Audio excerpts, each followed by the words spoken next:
শৃঙ্খল ভেঙে বেরিয়ে আসতে আহ্বান জানালেন তার কবিতা।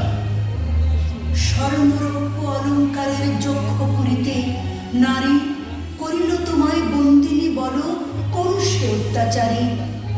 আপনারে আজ প্রকাশের তব নাই সেই ব্যাকুলতা, আজ তুমি ভীরু আড়ালে থাকিয়া নেপথ্যে কও কথা।